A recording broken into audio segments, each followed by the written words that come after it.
Puluhan pengusaha asal Cina hadir dalam Forum Investasi Belt and Road di Jakarta yang menjadi ajang penjajakan kerjasama di bidang sektor prioritas.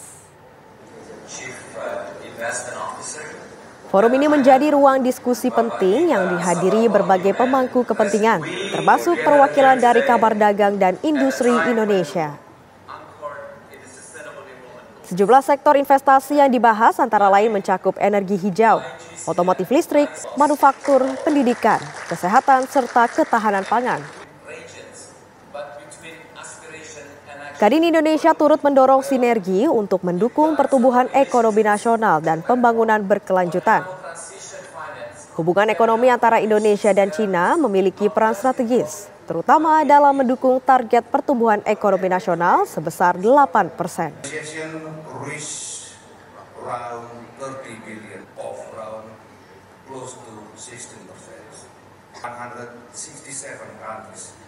With SDG overall slightly below East and South Asia region with